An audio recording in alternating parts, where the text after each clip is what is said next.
Hello friends, welcome to JK civil services. तो अगर आप नए हैं इस चैनल से तो हमारा चैनल सब्सक्राइब कर लें और अपने फ्रेंड्स के साथ शेयर भी कर लें। और आप हमारा टेलीग्राम चैनल भी ज्वाइन कर सकते हैं, जहां पे आपको इस लेक्चर की फ्री ऑफ कॉस्ट पीडीएफ्स मिल जाएंगी। और आप इस ऐप को प्ले स्टोर से डाउनलोड भी कर सकते हैं, जहां पे आपको टेस्ट सीरीज़ और पेड बैचेस भी मिल जाएंगे। तो चलिए दोस्तों, करते हैं लेक्चर स्टार्ट। आज हम पढ़ेंगे वर्क, पावर एंड एनर्जी के बारे में। ठीक है, उसमें भी सबसे पहले हम बात करेंगे वर्क। क्या होता है work? When a body is displaced by applying a force on it then work is said to be done. ठीक है, अगर हम किसी बॉडी के ऊपर कोई फोर्स लगाते हैं और वो बॉडी थोड़ी सी डिस्प्लेस हो जाए, मीन्स अपनी पोजीशन चेंज कर ले, तब हम कह सकते हैं कि उसका क्या हुआ, वर्क डन हुआ। देखो दोस्तों, ये हमारे पास एक बॉडी है मास m। ठीक है, जब हमने इसके ऊपर फोर्स लगाई तो इसने यहाँ से शिफ्ट, यहाँ से मूव करके ये कहाँ पे आ गई, यहाँ पे। तो फोर्स लगाने पे इसके अंदर क्या हुई, डिस्प्लेसमेंट हुई। तो हमने बोला कि बॉडी के अंदर क्या हुआ, वर्क हुआ। वर्क एक स्केलर क्वांटिटी होती है। क्या होती है, स्केलर क्वांटिटी। और वर्क किसके बराबर होता है, dot product of force and displacement का। क्या होगा, फोर्स एंड डिस्प्लेसमेंट का डॉट प्रोडक्ट। ये जो डॉट प्रोडक्ट होता है ये क्या होता है, स्केलर प्रोडक्ट। इसी वजह से इसको बोला जाता है स्केलर क्वांटिटी।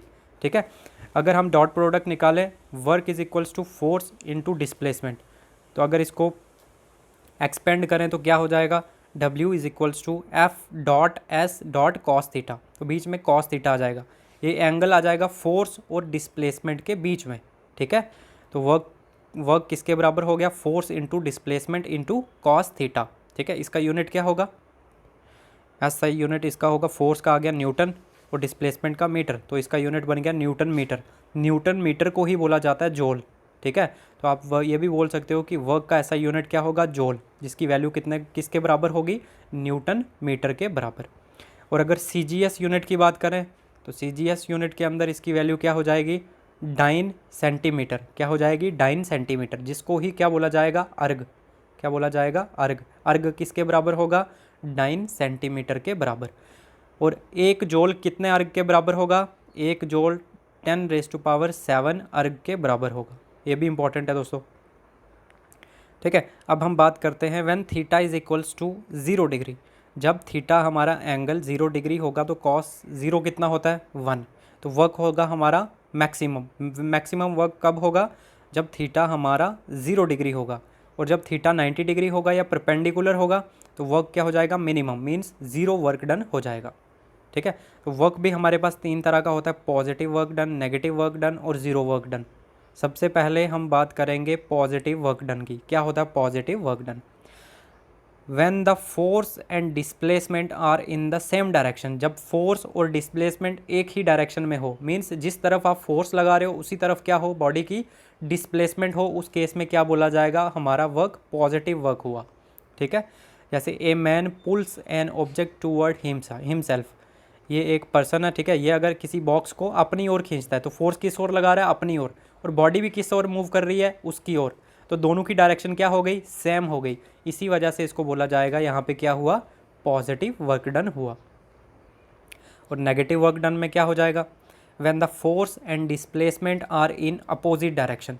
जब फोर्स और डिस्प्लेसमेंट एक दूसरे के अपोजिट डायरेक्शन हो, जिस तरफ फोर्स लगा रहे हो, जिस तरफ फोर्स लग रही है, डिस्प्लेसमेंट उसके अपोजिट तरफ हो। ठीक है, तो उसी को बोला जाता है नेगेटिव वर्क डन। जैसे frictional force acts in the direction opposite to the direction of displacement.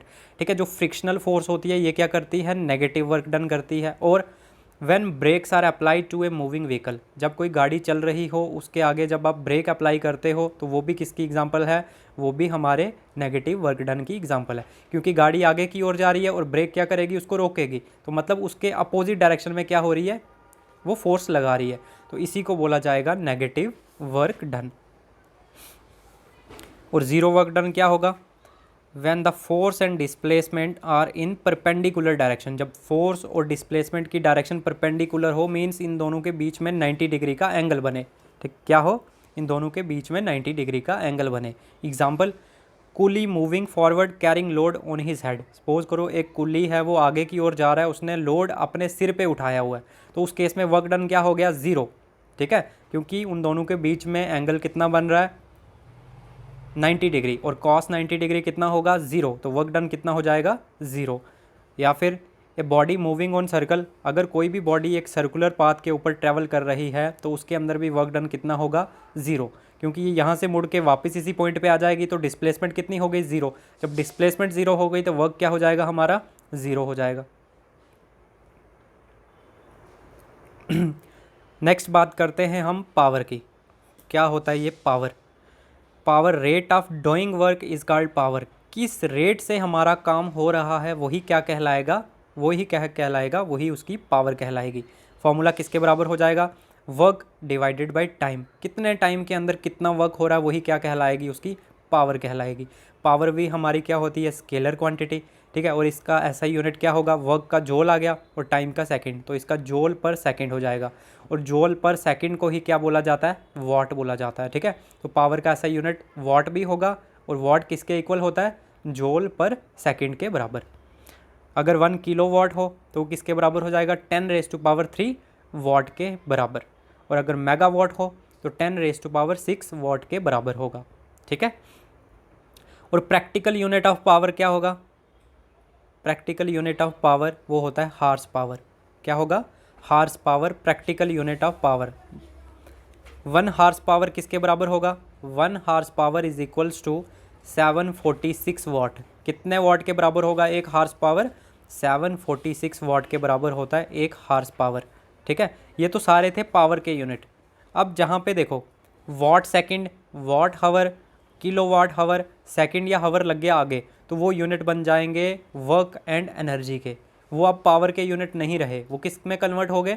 Work या फिर एनर्जी के अंदर कन्वर्ट हो गए, क्योंकि वर्क और एनर्जी के यूनिट्स क्या होते हैं?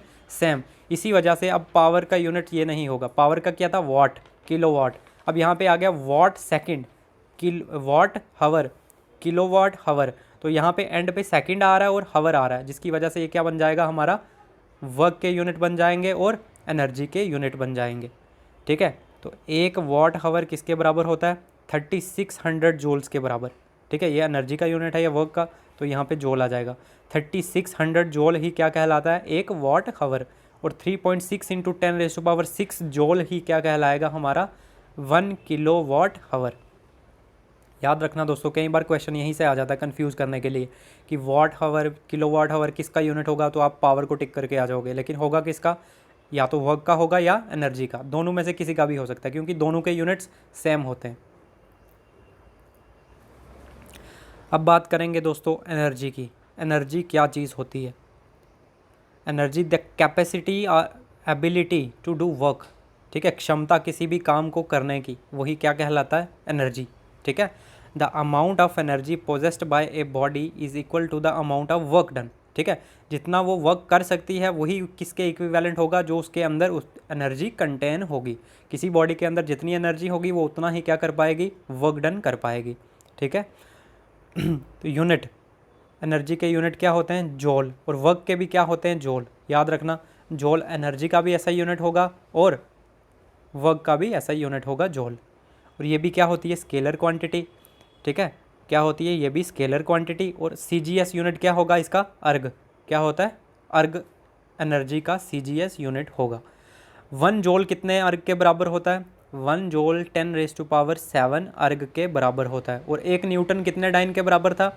1 न्यूटन 10⁵ डाइन के बराबर था। याद रखना दोस्तों, ये दोनों चीज़ें बहुत इंपॉर्टेंट है, कई बार एग्जाम में पूछी जाती हैं ये।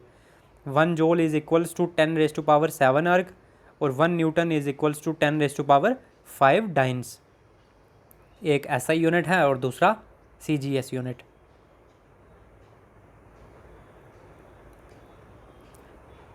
अब बात करेंगे दोस्तों मैकेनिकल एनर्जी की। क्या होती है ये mechanical energy? Energy of an object due to its motion और पोजीशन। किसी भी बॉडी के अंदर जो उसके मोशन की वजह से या जो उसकी पोजीशन की वजह से एनर्जी होती है, उसी एनर्जी को क्या बोला जाता है? Mechanical energy. मैकेनिकल एनर्जी को फर्दर 2 टाइप्स के अंदर कैटेगराइज किया गया है, एक काइनेटिक एनर्जी और दूसरी पोटेंशियल एनर्जी। अब क्या होती है काइनेटिक एनर्जी, क्या होती है पोटेंशियल एनर्जी? सबसे पहले हम बात करते हैं काइनेटिक एनर्जी की। काइनेटिक एनर्जी क्या होती है? Kinetic energy due to its motion of the body, ठीक है। किसी भी बॉडी के मोशन की वजह से, मूवमेंट की वजह से जो एनर्जी पोजेस होती है, कोई एनर्जी बनती है, उसी एनर्जी को क्या कहा जाता है? Kinetic energy. और ये किसके बराबर होती है? ये होती है 1/2 mv²। Kinetic energy is equals to 1/2 mv²। Means ये डायरेक्टली प्रोपोर्शनल होगी मास के भी और वेलोसिटी के भी। जैसे जैसे मास बढ़ेगा काइनेटिक एनर्जी भी बढ़ेगी, जैसे जैसे वेलोसिटी बढ़ेगी काइनेटिक एनर्जी भी बढ़ेगी। और अगर बॉडी कोई रेस्ट के अंदर होगी तो उसकी काइनेटिक एनर्जी ज़ीरो हो जाएगी, क्योंकि वो मूव नहीं कर रही, उसके अंदर मूवमेंट नहीं हो रही। जब मूवमेंट नहीं हो रही तो बॉडी की काइनेटिक एनर्जी क्या हो जाएगी? ज़ीरो। ठीक है। और अगर हम वेलोसिटी को डबल कर दें, वेलोसिटी को 2 टाइम्स कर दें, तो काइनेटिक एनर्जी कितनी हो जाएगी? काइनेटिक एनर्जी हमारी 4 टाइम्स हो जाएगी। और अगर वेलोसिटी 3 टाइम्स कर दें तो काइनेटिक एनर्जी हमारी 9 टाइम्स हो जाएगी। ठीक है। और अगर वेलोसिटी को हाफ कर दें तो हमारी काइनेटिक एनर्जी 1/4 टाइम हो जाएगी। कितनी हो जाएगी? 1/4 हो जाएगी। याद रखना ये सारे के सारे फैक्ट्स। फिर किस किस के अंदर हमारी काइनेटिक एनर्जी होती है? Water falling over the fall. ठीक है। वो जो वाटरफॉल होते हैं जहाँ से ऊंचाई से पानी नीचे गिरता है, तो उसके अंदर भी, पानी के अंदर क्या होता है? Kinetic energy. फिर मूविंग बस, कोई बस अगर स्पीड से चल रही है, मूवमेंट के अंदर है, तो उसके अंदर भी क्या होगी? काइनेटिक एनर्जी होगी। ठीक है। रनिंग बॉय, अगर कोई पर्सन दौड़ रहा है तो उसके अंदर भी क्या होगी? काइनेटिक एनर्जी होगी। रिलीजिंग एन एरो, ठीक है, अगर कोई तीर कमान छोड़ रहा है तो उस तीर के अंदर भी उस टाइम पे कौन सी एनर्जी होगी? Kinetic energy. तो काइनेटिक एनर्जी किसके अंदर होती है? मूविंग ऑब्जेक्ट के अंदर। ठीक है, जिसके अंदर भी मूवमेंट हो रही हो। फिर बात करते हैं हम पोटेंशियल एनर्जी की। क्या होती है potential energy? Potential energy due to its position और कॉन्फ़िगरेशन ऑफ द बॉडी। ठीक है, बॉडी की पोजीशन या शेप की वजह से जो भी एनर्जी पोजेस होती है, जो भी एनर्जी आती है, उसी को बोला जाता है पोटेंशियल एनर्जी। ठीक है। पोटेंशियल एनर्जी किसके बराबर होती है? mgh के। mgh, mass into acceleration due to gravity into height. आप ये भी बोल सकते हो कि बॉडी अगर थोड़ी हाइट पे होगी तो उसके अंदर क्या होगी? पोटेंशियल एनर्जी होगी। कहाँ कहाँ पे पोटेंशियल एनर्जी होगी? किस किस के अंदर पोटेंशियल एनर्जी होगी? स्ट्रेस्ड और कंप्रेस्ड स्प्रिंग। स्प्रिंग, आपने स्प्रिंग को क्या किया? कंप्रेस कर लिया, तो उसके अंदर भी उस टाइम पे जो एनर्जी पोजेस होगी वो कौन सी होगी? Potential energy. फिर water in a dam, dam के अंदर जो भी पानी स्टोर करवा के रखा जाता है, तो उस टाइम पे डैम के अंदर कौन सी एनर्जी होगी? पानी के अंदर पोटेंशियल एनर्जी। स्ट्रेस्ड बो, ठीक है, जो भी तीर हमने पीछे खींचा, जब तीर को हमने पीछे खींचा तो उस टाइम पे उसके अंदर भी कौन सी एनर्जी होगी? Potential energy. लेकिन जब हमने तीर छोड़ दिया तो वही पोटेंशियल एनर्जी कन्वर्ट हो जाती है काइनेटिक एनर्जी के अंदर। ठीक है। फिर रबर बैंड, रबर का जो भी बैंड है उसको जब खींचोगे तो उसके अंदर भी उस टाइम पे कौन सी एनर्जी आ जाएगी? Potential energy. फिर दोस्तों मूविंग एरोप्लेन और फॉलिंग वाटरफॉल। ठीक है, अगर कोई भी एरोप्लेन जा रहा है तो उसकी हाइट भी होगी और वो आगे की ओर भी जा रहा होगा। ठीक है, हाइट पे भी होगा जिसकी वजह से उसके अंदर पोटेंशियल एनर्जी आ जाएगी, और चल भी रहा होगा, मूवमेंट की वजह से उसके अंदर काइनेटिक एनर्जी भी आ जाएगी। तो इन दोनों केसेस के अंदर क्या होगा? उनके अंदर काइनेटिक एनर्जी भी होगी प्लस पोटेंशियल एनर्जी भी होगी। सपोज करो कोई पानी ऊंचाई से गिर रहा है, तो ऊंचाई पे होने की वजह से उसके अंदर पोटेंशियल एनर्जी होगी, और जब नीचे आएगा तो मोशन की वजह से उसके अंदर क्या होगी? Kinetic energy. तो यहाँ पे भी काइनेटिक एनर्जी भी हो जाएगी प्लस पोटेंशियल एनर्जी भी होगी इन दोनों केसेस में। एक चीज़ और याद रखना दोस्तों, अगर कोई बॉडी हम ऊपर की ओर फेंकते हैं, अगर कोई बॉडी हम ऊपर की ओर फेंकते हैं इस तरफ, ठीक है, तो बॉडी जब हमने ऊपर फेंकी उस टाइम पे उसके अंदर काइनेटिक एनर्जी मैक्सिमम होगी और पोटेंशियल एनर्जी क्या होगी? ज़ीरो। लेकिन जब वही बॉडी टॉप पे पहुंच जाएगी, जहां तक उसकी लिमिट है जाने की, जब वो अपनी एक्सट्रीम लिमिट पे पहुंच जाएगी, उस टाइम पे उसके अंदर काइनेटिक एनर्जी ज़ीरो हो जाएगी और हाइट पे आ गई, मैक्सिमम हाइट अटेन कर ली इसने, तो इस वजह से उसकी जो पोटेंशियल एनर्जी होगी वो क्या हो जाएगी? मैक्सिमम हो जाएगी। ठीक है, यहाँ पे पोटेंशियल एनर्जी ज़ीरो थी और यहाँ पे पोटेंशियल एनर्जी मैक्सिमम हो गई। यहाँ पे काइनेटिक एनर्जी मैक्सिमम थी, यहाँ पे काइनेटिक एनर्जी ज़ीरो हो गई।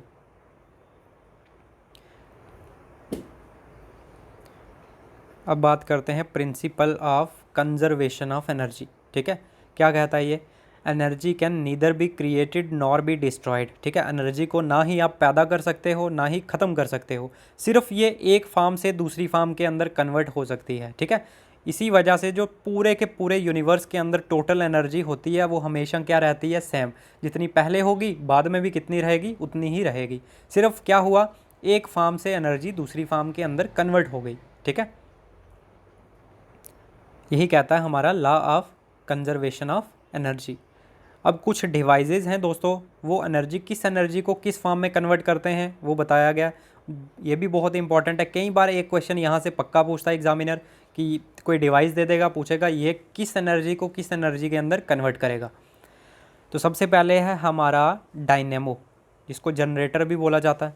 ठीक है, डायनेमो या जनरेटर ये क्या करता है, जो मैकेनिकल एनर्जी होती है उसको इलेक्ट्रिकल एनर्जी के अंदर कन्वर्ट करता है। क्या करता है ये, मैकेनिकल एनर्जी को इलेक्ट्रिकल एनर्जी के अंदर कन्वर्ट करता है। फिर कैंडल, कैंडल क्या करेगी, उसके अंदर केमिकल एनर्जी होगी, केमिकल एनर्जी को हीट एंड लाइट एनर्जी के अंदर कन्वर्ट करेगी। क्या करेगी, हीट एंड लाइट एनर्जी के अंदर कन्वर्ट करेगी। फिर माइक्रोफोन, माइक्रोफोन क्या करेगा, साउंड एनर्जी को इलेक्ट्रिकल एनर्जी के अंदर कन्वर्ट करेगा। क्या करेगा, साउंड एनर्जी को इलेक्ट्रिकल एनर्जी के अंदर कन्वर्ट करेगा। और हमारा लाउड स्पीकर क्या करेगा, हमारा लाउड स्पीकर इलेक्ट्रिकल एनर्जी को साउंड एनर्जी के अंदर कन्वर्ट करेगा। माइक्रोफोन का अपोजिट काम कौन करेगा, लाउड स्पीकर। माइक्रोफोन ने क्या किया, साउंड एनर्जी को इलेक्ट्रिकल एनर्जी के अंदर कन्वर्ट किया। अब हमारा लाउड स्पीकर इलेक्ट्रिकल एनर्जी को साउंड एनर्जी के अंदर कन्वर्ट करेगा। ठीक है, फिर सोलर सेल क्या करेगा, सोलर सेल सोलर एनर्जी को इलेक्ट्रिकल एनर्जी के अंदर कन्वर्ट करेगा। फिर ट्यूबलाइट क्या करेगी, ट्यूबलाइट इलेक्ट्रिकल एनर्जी को लाइट एनर्जी के अंदर कन्वर्ट करेगी, इलेक्ट्रिकल एनर्जी को लाइट एनर्जी के अंदर कन्वर्ट करेगी। और बल्ब क्या करेगा, इलेक्ट्रिकल एनर्जी को हीट एंड लाइट एनर्जी के अंदर कन्वर्ट करेगा। क्या करेगा, हीट एंड लाइट एनर्जी के अंदर कन्वर्ट करेगा।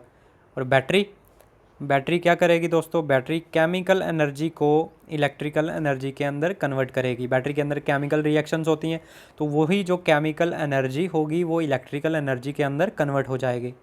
फिर मोटर, मोटर क्या करेगी, इलेक्ट्रिकल एनर्जी को मैकेनिकल एनर्जी के अंदर कन्वर्ट करेगी। क्या करेगी, मैकेनिकल एनर्जी को इलेक्ट्रिकल एनर्जी को मैकेनिकल एनर्जी के अंदर कन्वर्ट करेगी हमारी मोटर। फिर सितार क्या करता है, सितार हमारा मैकेनिकल एनर्जी को साउंड एनर्जी के अंदर कन्वर्ट करता है। क्या करता है, मैकेनिकल एनर्जी को साउंड एनर्जी के अंदर कन्वर्ट करता है। और फोटो सेल क्या करेगा, लाइट एनर्जी को इलेक्ट्रिकल एनर्जी के अंदर कन्वर्ट करेगा।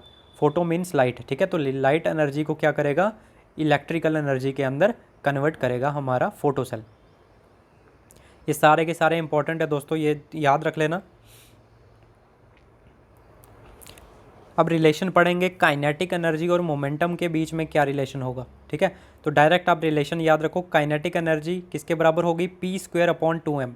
Kinetic energy is equals to p²/2m के बराबर होगी। ये दोनों के बीच में क्या होता है, रिलेशन होता है। Means when momentum is doubled, अगर हम मोमेंटम किसी भी बॉडी का डबल कर लें, ठीक है, मोमेंटम क्या होता है, मास इनटू वेलोसिटी। ठीक है, अगर हम मोमेंटम किसी भी बॉडी का डबल कर लें तो उसकी काइनेटिक एनर्जी पे क्या इफेक्ट पड़ेगा। अगर मोमेंटम डबल कर लेंगे तो काइनेटिक एनर्जी उसकी 4 टाइम्स हो जाएगी। क्या हो जाएगी, 4 टाइम्स हो जाएगी। आपको सिर्फ यहाँ पे काइनेटिक एनर्जी और मोमेंटम के बीच में रिलेशन याद रखना क्या होता है, kinetic energy is equals to p²/2m। ये आ गया इसका रिलेशन। और कभी एग्जामिनर पूछ लेता है अगर मोमेंटम को डबल कर लिया जाए तो काइनेटिक एनर्जी पे क्या इफेक्ट पड़ेगा, तो काइनेटिक एनर्जी हमारी क्या हो जाएगी, 4 टाइम्स हो जाएगी।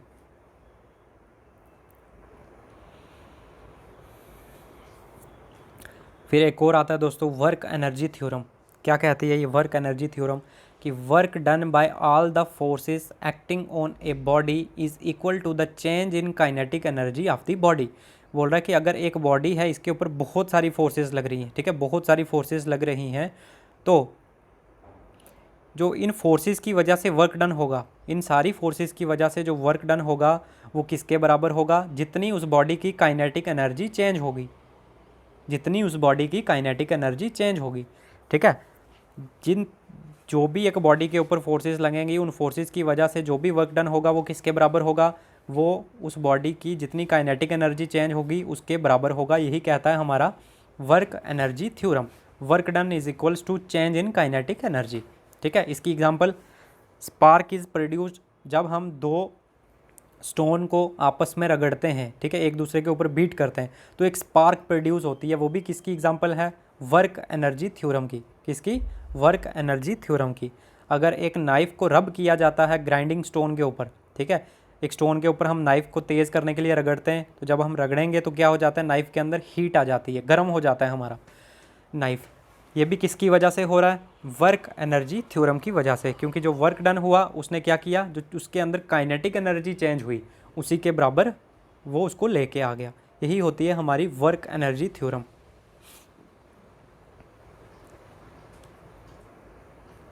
अब बात करेंगे दोस्तों एनर्जी की। क्या होती है एनर्जी? हमने लास्ट क्लास में भी डिस्कस किया पीछे अभी। द एबिलिटी और कैपेसिटी टू डू वर्क, ठीक है, किसी भी काम को करने की जो भी क्षमता होती है उसी को बोला जाता है एनर्जी, ठीक है। और वो डिवाइस जो हमें एनर्जी प्रोवाइड करते हैं उन्हीं को क्या बोला जाता है? Source of energy.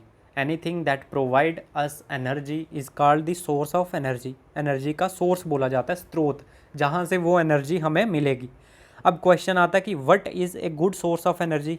कौन सा सोर्स अच्छा होगा एनर्जी का? तो इसके भी कुछ करैक्टरिस्टिक्स होते हैं, कुछ फीचर्स होते हैं जिसकी वजह से हम बोल सकते हैं कि ये सोर्स एनर्जी का सबसे अच्छा है। क्या होना चाहिए? पहला हमारा ईज़िली अवेलेबल। वो सोर्स बिल्कुल ईज़िली अवेलेबल होना चाहिए, मतलब हर जगह पे मिल जाना चाहिए।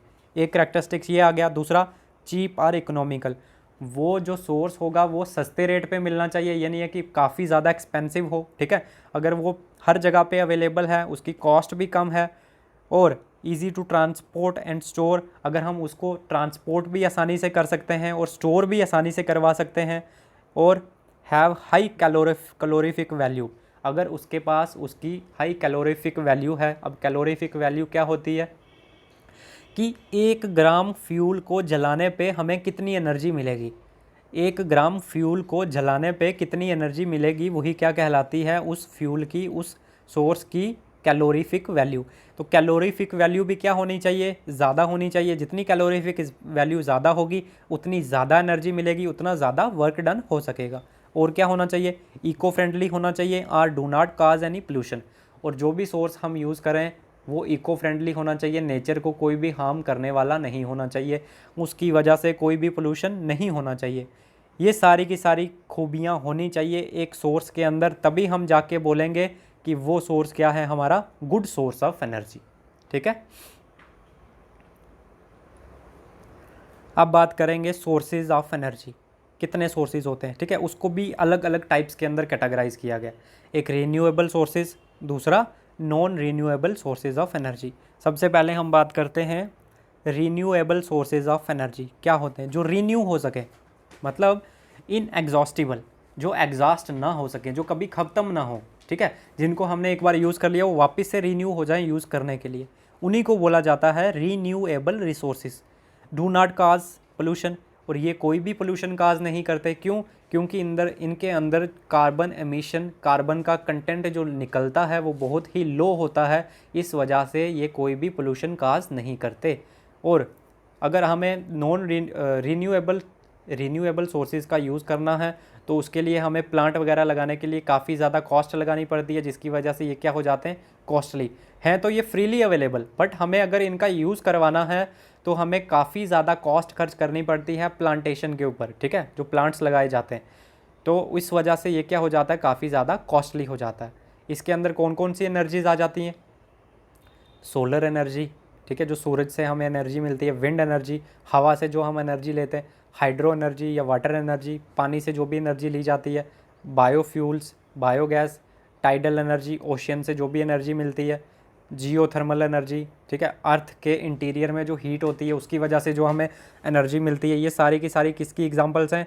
ये सारी की सारी हमारी रीन्यूएबल सोर्सेज की एग्जांपल हैं। और अब हम अगर नॉन रीन्यूएबल सोर्सेज की बात करें तो ये क्या हो जाएगा? इसका अपोजिट हो जाएगा। ये क्या होते हैं? एग्जॉस्टिबल। मीन्स अगर आप इनको कंटिन्यूसली यूज़ करते रहोगे तो एक दिन ऐसा आएगा जब ये सारे के सारे सोर्सेज क्या हो जाएंगे? एक्सटिंक्ट हो जाएंगे, ख़त्म हो जाएंगे, वैनिश हो जाएंगे, ठीक है। और ये क्या करते हैं? काज पोल्यूशन। इनके अंदर कार्बन एमिशन बहुत ज़्यादा होता है, बहुत हाई होता है, जिसकी वजह से ये पोल्यूशन काज करते हैं। और ये क्या होते हैं? As compare to renewable sources, इनको यूज़ करना हमारे लिए क्या होता है, चीप होता है, सस्ता होता है। ठीक है, अब इसके अंदर क्या क्या आ जाएगा, इसके अंदर हमारा फॉसिल फ्यूल्स आ जाएगा। फॉसिल फ्यूल में भी क्या क्या आ जाएगा, कोल, पेट्रोलियम, नेचुरल गैस, ये सारे के सारे किसके अंदर आ जाएंगे, ये हमारे आ जाएंगे non renewable sources of energy के अंदर। ठीक है, अब बात करते हैं कैलोरीफिक वैल्यू क्या होती है, इग्निशन टेम्परेचर क्या होता है। कैलोरीफिक वैल्यू मैंने अभी बताया था आपको, फिर भी देख लो। कैलोरीफिक वैल्यू क्या होती है, the amount of heat produced by unit mass और unit volume of a fuel. ठीक है, एक यूनिट मास या 1 केजी मास के जलाने से हमें कितनी एनर्जी मिलेगी, कितनी हीट मिलेगी, वही क्या कहलाता है, उसका कैलोरीफिक वैल्यू। ठीक है, जितनी कैलोरीफिक वैल्यू ज़्यादा होगी, जितनी ज़्यादा हमें एनर्जी मिलेगी, उतना हमारा सोर्स अच्छा रहेगा। ठीक है, और दूसरा है हमारा इग्निशन टेम्परेचर। क्या होता है ignition temperature, the temperature at which a fuel starts producing energy. ठीक है, वो टेम्परेचर, जिस टेम्परेचर पे जाते ही हमारा फ्यूल एनर्जी को प्रोड्यूस करना स्टार्ट कर देगा। ठीक है, जिस टेम्परेचर पे जाते ही हमारा फ्यूल क्या करेगा, एनर्जी को प्रोड्यूस करवाना स्टार्ट कर देगा, उसी टेम्परेचर को क्या बोला जाता है, इग्निशन टेम्परेचर। ठीक है, क्या बोला जाएगा, इग्निशन टेम्परेचर। अब बात करेंगे फिर एनर्जी को सोर्स, उसके सोर्सेज को और दो तरह से डिवाइड किया गया, एक कन्वेंशनल सोर्सेज ऑफ एनर्जी, दूसरा होता है non conventional source of energy. अब क्या होता है कन्वेंशनल सोर्स और क्या होता है नॉन कन्वेंशनल सोर्स। ये जो हमारा कन्वेंशनल सोर्स होता है इसको ट्रेडिशनल सोर्स भी बोला जाता है। क्या बोला जाता है, ट्रेडिशनल मीन्स जो अभी डे टू डे लाइफ में यूज़ किया जा रहा है। ठीक है, और they have been in use since a long time, ये काफ़ी समय से हम क्या करते जा रहे हैं, इस सोर्स को यूज़ करते जा रहे हैं। यही क्या कहलाता है, ट्रेडिशनल सोर्स, कन्वेंशनल सोर्स कहलाता है। जैसे किन सोर्सेज का हम यूज़ करे जा रहे हैं, जैसे हमारे फॉसिल फ्यूल्स हो गए, coal, petroleum, natural gas, hydro energy, पानी से जो एनर्जी ली जाती है, थर्मल एनर्जी, ठीक है, कोल से जो एनर्जी ली जाती है, बायोमास, बायोगैस, विंड एनर्जी। तो ये सारी की सारी वो एनर्जीज़ हैं जो किसकी कैटेगरी में आ जाएंगी, कन्वेंशनल सोर्स ऑफ एनर्जी की कैटेगरी में। फिर non conventional source of energy क्या होता है, non conventional source of energy को अल्टरनेटिव सोर्स भी बोला जाता है। अल्टरनेटिव सोर्स ऑफ एनर्जी या फिर न्यू सोर्स ऑफ एनर्जी। ठीक है, क्या बोला जाता है, अल्टरनेटिव सोर्स ऑफ एनर्जी या फिर new source of energy. They have recently developed to meet our energy requirement. इनको अभी इन पे डेवलपमेंट का काम चल रहा है ताकि हम फ्यूचर की एनर्जी रिक्वायरमेंट को फुलफ़िल कर सकें, जो फ्यूचर में आने वाली एनर्जी की रिक्वायरमेंट है उसको फुलफ़िल कर सकें। इसी वजह से हम किसका यूज़ कर रहे हैं, non conventional source of energy. ठीक है, और इसके अंदर क्या क्या आ जाएगा, कौन कौन से सोर्सेज हमारे non conventional sources of energy के अंदर आ जाएंगे, हमारा solar energy, tidal energy, wave energy जिसको ओशन एनर्जी भी बोला जाएगा, ठीक है, जियोथर्मल एनर्जी, न्यूक्लियर एनर्जी। तो ये सारे के सारे वो सोर्सेज हैं जिन पे काम चल रहा है, जो फ्यूचर की एनर्जी रिक्वायरमेंट को क्या करेंगी, फुलफ़िल करेंगी। तो ये सारे के सारे किसके अंदर आ जाएंगे, non conventional sources of energy. यहाँ से आपको नाम याद रखने हैं, कौन कौन सा कन्वेंशनल सोर्स की कैटेगरी में आएगा, कौन कौन सा नॉन कन्वेंशनल सोर्स की कैटेगरी में आएगा। अब आगे हम वन बाय वन इन सभी को क्या करेंगे, डिस्कस करेंगे। सबसे पहले हम बात करते हैं फॉसिल फ्यूल की। सबसे पहले हम बात करेंगे फॉसिल फ्यूल की। क्या होते हैं ये फॉसिल फ्यूल्स, ठीक है। तो फॉसिल फ्यूल क्या होते हैं, these are the fuels formed from remains of dead plants and animals under the earth crust at excessive high temperature and pressure in millions of year. ठीक है, क्या बोला जाता है कि ये वो फ्यूल होते हैं जो कैसे बनते हैं, जो डेड प्लांट्स एंड एनिमल्स होते हैं। ठीक है, जो कोई प्लांट मर गया, पेड़ कट गया, ठीक है, कोई एनिमल मर गया, ठीक है, जब वो मर जाएंगे तो वो क्या होते हैं, एक जगह पे इकट्ठे हो जाते हैं, तो धीरे धीरे वो अर्थ की क्रस्ट के अंदर चले जाते हैं। ठीक है, तो कई मिलियन ईयर्स लग जाते हैं उनको अर्थ क्रस्ट के अंदर। ठीक है, तो जब उनको कई मिलियन ईयर्स हो जाते हैं अर्थ की क्रस्ट के अंदर, तो वो किस फॉर्म में कन्वर्ट हो जाते हैं, फ्यूल की कैटेगरी में।